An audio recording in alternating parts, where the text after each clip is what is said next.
identity. Nigerian women, East African women, women from Ghana, they have no cultural identity. And I'm going to explain to you what I mean. You see, I work in an industry which is information technology.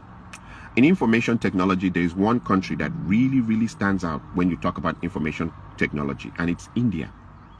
Indians, for some weird reason, I don't know how they got into that thing in the historical, the cultural context. Everybody maybe went in for IT.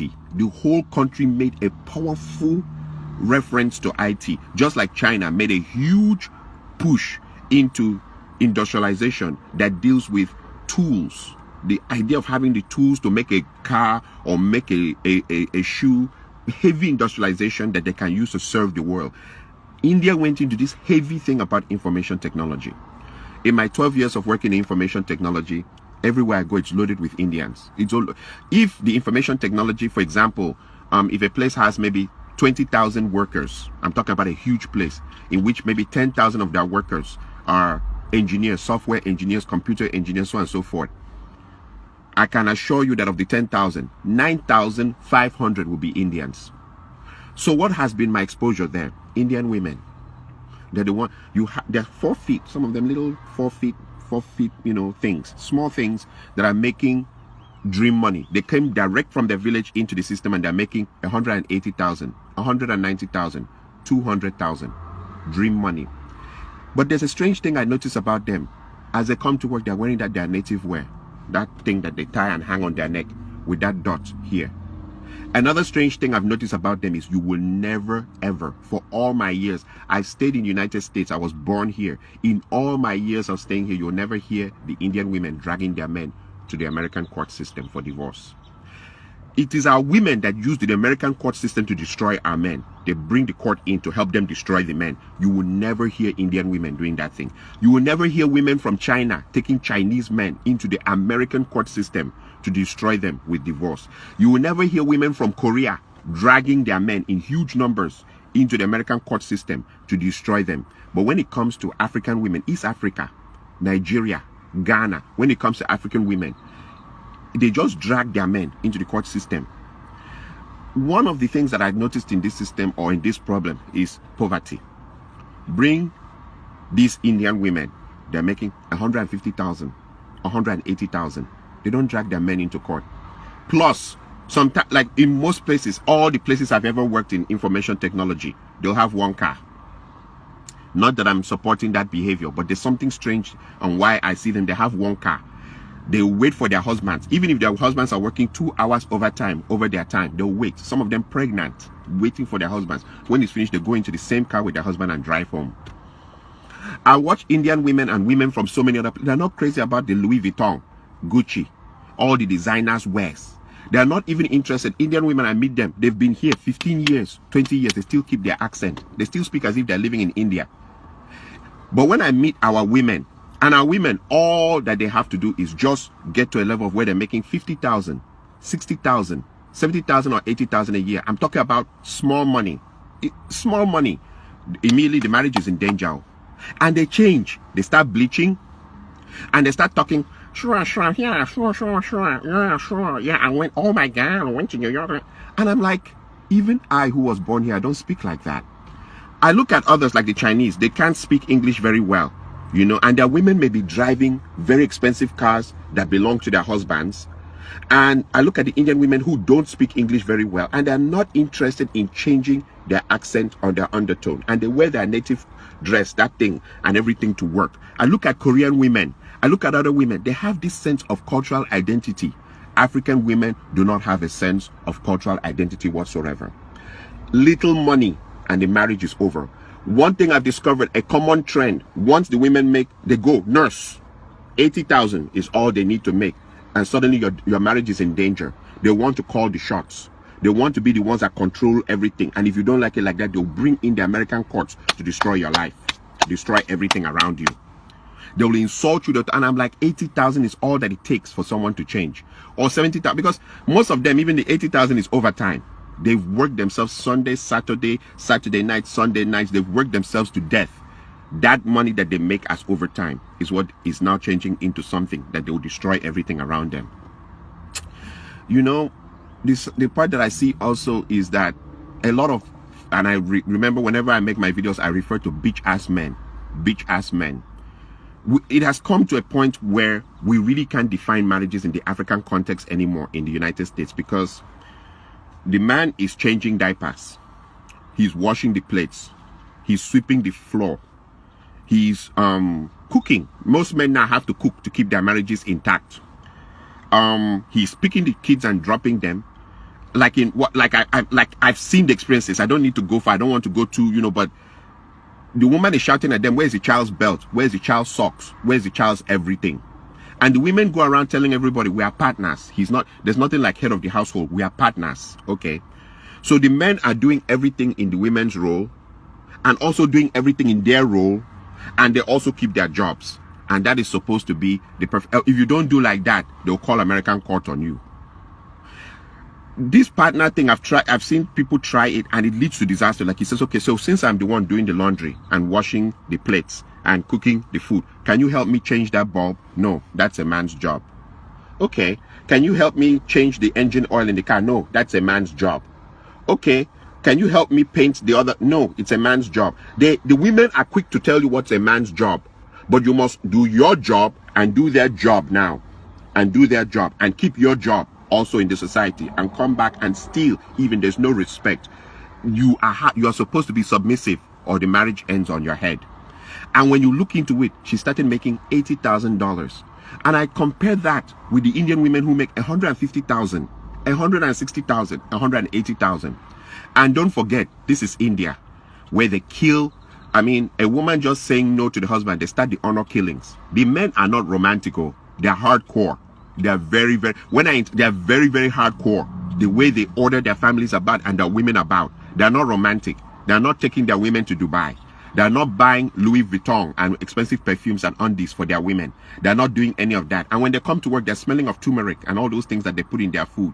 Their men don't spray. I mean, some of them, they come and I see the same jeans, the same shirt for years.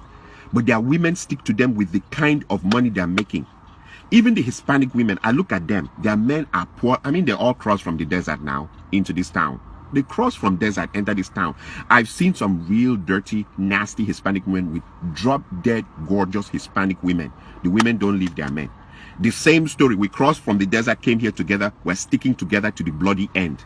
But when it comes to African women, all they need is just make a little money, and they've turned the marriage upside down.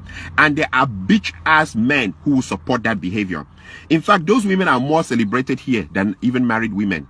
You see a man, if he wants to do his birthday party or his child dedication ceremony or burial or anything, he's inviting all the divorcees who threw their husbands out of the house. They have so much honor. In fact, so many people are calling them and congratulating them for throwing out their husbands out of the house. And sometimes when you go into investigation of why the bitch ass men are supporting that, is because there's a competition. Africans in America compete to the point of death here in America. Which car someone is driving, which kind of house someone is driving, which kind of job. That's why Africans, it's better you stay away from Africans here. So since everybody's competing, if the woman can turn her house upside down and destroy it, she's already done the job for the man's enemies out there. They are applauding her. They now call her for parties and call her to come and drink in their house. And then there's the part two. When they throw their everything away, a clock starts ticking, a timing clock. Who is going to be the first guy to fuck her? Now that she's on her own, now that she's single, now that she's by herself. And it leads to a proverb from my area. There's this famous proverb from my area. They say that there's nothing as shameful as a big woman to uncover white hair for small boys to enter. White hair. Small boys will enter, come back with stories how they slap that ass, how they shaked it up and how they run it around and stuff like that. And you'll be like, and in her mind, she's showing this attitude. She'll go onto her Facebook website and right there, I'm too blessed to be depressed.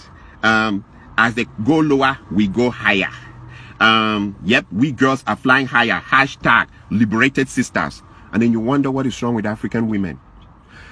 Ghanaian community is the first community I've seen that fourth marriage, people fool. Fourth marriage. And if you put your ear to the ground, they're still blaming the men at the fourth marriage of the woman. She's married, the first one divorced, second one divorced, third one divorced, fourth marriage, they fool. They drink, they chop chicken, everything, and they're talking about how all the other three men, there's something wrong with them. that they were animals, that they were this and that. And you wonder, is it always the men that is the problem? Same with the East African women. They will divorce, 3 divorces, 4. Somehow, the story will be twisted. It's always the men's fault. And she's marrying. She can marry up to 7 times. Nobody knows what's going on. I am saying this because too many men's lives have been destroyed because of people who think they are in America. This America thing. Okay, I normally ask this simple question. What if a man became very rich and he had a house in America and he had a house in Canada and he had a house in Germany and he had a house in Japan? He had houses all over the place. What happens there? Is it going to be that as you bring a Nigerian or a Ghanaian or an East African woman to your house in America, she acts American? Then when you cross her over to the house in Canada, she now acts like she's Canadian. And then when you cross her over to the house in Germany, she now acts like she's German. And then when you take her over to Japan, she now acts Japanese Hong Kong, Kung Fu, Japanese Kung Fu, Shinto-kan, you know? What is it like? Do African women have cultural identity? Do they have any cultural identity? Do they have any loyalty in them as human beings? Do they? Or they're just moved by every wind of doctrine, every wind of thinking. And the hypocrisy, like I said, is now a lot of marriages, the men are the ones doing the women's roles, their roles, and keeping their jobs.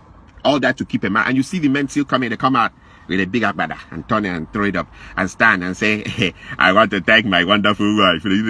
I don't want a marriage for the sake of what it looks like in the public. I want to be happy about it inside in my life.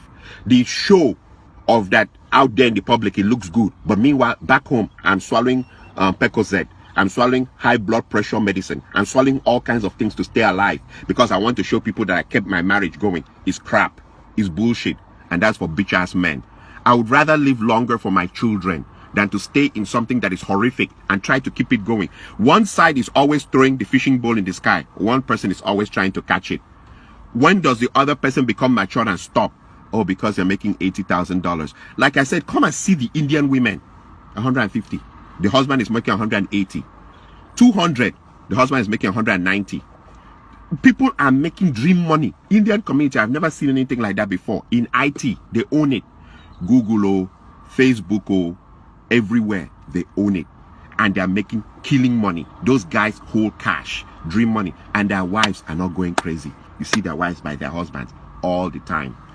The other final part I'll leave you with is I thank God for Trump. I thank God for Trump because Trump has defined what America truly is about. When you come to a situation where a man, he's speaking on behalf of millions of people, talking about how he sees things, how he understands things from these millions of people who voted him in, you will understand that for you to come to this country and destroy your life, you're the most stupid person on earth. Trump make it clear that if you're a minority, we don't count you among people. And these are the owners of the land talking about that. If you're a minority, we don't count you. And you see other minorities, like I said, the Indians, the Koreans, the Chinese, other minorities, it's like they intrinsically know this is not their land. So when they come here, they hold themselves. It's not something you need to break your family apart over. It's not something you need to go crazy about. And you're 40 years old and you're now wearing mini and going back to the club. Nobody goes crazy except African women, Ghanaian, Nigerian, East African. They go crazy. They go crazy. And I'm glad Trump has told them it doesn't matter how you do. Sure. Oh yeah, that we still don't count you as part of us. We don't. We know where you're from. And that it doesn't matter how much money you make here, is because we let you stay here. And I'm glad that he has pointed it out and cleared it out and activated so that when you now take your husband or take your wife into that system that doesn't regard you as something and destroy everything, I glorify God, because some people have wisdom and some people do not. And I also thank God for that the bitch ass men who are rejoicing on how other men's demise, like they're rejoicing that other men were destroyed that way, you know, so that, you know, so because it has lowered the competition. Now I have won, I'm going up, he's coming down, that God will punish them. God will never, since you can't rejoice in people doing well, but you're waiting for people to go down so that it can, if is that what you needed to be victorious, then you're fake. You are as fake as it gets. You needed his wife to turn on him so that you can win. That is why you're all everywhere. Divorced women are being celebrated as the best women in earth here in America. Everybody call them for parties, call them everywhere, give them money, do everything, and sleep around with them, because that's the thing. You're all sleeping around with them. Nonsense. Oh, and by the way, I want to also finally use this to kill one argument. The argument, I hear a lot of men now saying, they're cursing their fathers. That our fathers who didn't sweep the floor, wash the plates, cook food, change the diapers, totally emasculated. I mean, men are totally emasculated. They're doing everything, doing the laundry. That our fathers who didn't do that were useless. We're better than them because we're doing our role, the women's role. We're Superman. We're doing the women's role, our role, keeping our jobs, taking care of the children. The children are now coming to ask us for the socks and their belts and where their sandals are, and they don't know where and they're coming to ask us to iron their clothes, and we iron our own clothes on top of that. We're doing everything. The woman's job now is just to comb her hair and look at herself in the mirror, and when she's tired and she has choosing and sitting down spending an hour trying to find the right dress, and then she gets into the car and drives to work. You're doing everything. And that in that world we're saying that our fathers were stupid, that we are better than them. No, we're not. Maybe we are the ones that will have a shorter lifespan in the end of this story. So you know what, I'll leave it at that. Like I said, I normally say very controversial things, and I speak for just a group of men, not all men though, because there's too many bitch ass men now, men who are not real. I know how the reaction will be here. You guys can come in and insult me and talk whatever you want to talk, but I've put my point down. African women have no cultural identity, and I think their background of poverty has made them that when they see small money, they lose control of themselves. Thank you.